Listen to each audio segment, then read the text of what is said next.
Good afternoon, ladies and gentlemen. I'm very pleased that the exhibition To Leave Something to the World Beyond the Pages of Renia Spiegel's diary is traveling and is being currently presented in Maribor. The exhibition marks the conclusion of a project that was a great challenge for our team here at Galicia Jewish Museum in Krakow and for me personally, but also an incredible and rewarding experience. We worked with this very important material, the testimony left by Renia Spiegel, a Polish Jewish teenage girl living in Przemyśl, a victim of the Holocaust. Her diary consists of 700 pages of notes on her experiences, her reflections, and of her poems.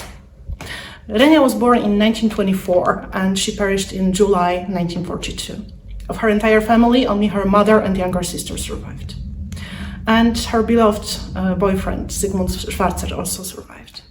And it is thanks to Zygmunt that we can still read Renia's diary today. We don't know exactly, and unfortunately we'll probably never know, how and where he managed to preserve the writings of his murdered girlfriend. But we know for sure that after the war he recovered them and that he brought the diary to the United States and offered it to her family. For many years, Renia's diary remained in a bank vault. Renia's sister, Elizabeth Bellak, told us in an interview that she couldn't bring herself to read it.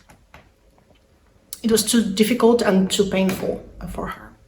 But Elizabeth's daughter, Alexandra Bellak, Renia's niece, learned of the diary's existence and she started asking questions that gradually led to the decision to translate and publish it. And it has since been published in over a dozen languages. Renia died at a very young age, but she left behind an incredibly important testimony. To bring her diary and her story to as many people as possible, in collaboration with the family and with the support of the US Consulate in Krakow, the Galicia Jewish Museum and the Foundation for Education and Art undertook a project to create a series of films based on Renia Spiegel's diary. 8 episodes were created, combining animation and live-action scenes, along with excerpts from the interview with Elizabeth Bellak. And they metaphorically present the story of Renia Spiegel and her loved ones. Then a longer film was also edited from the 8 episodes.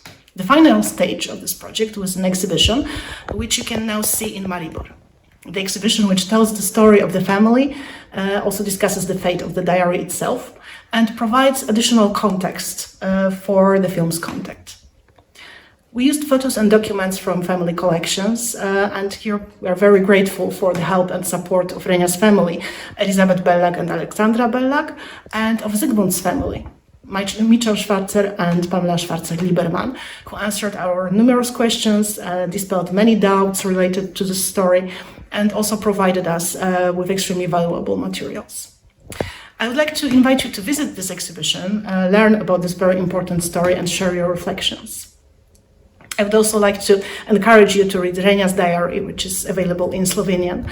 It is not an easy story, but it is about universal values, about empathy, human rights, respect, tolerance, and about the threats to these values, xenophobia, exclusion, and persecution.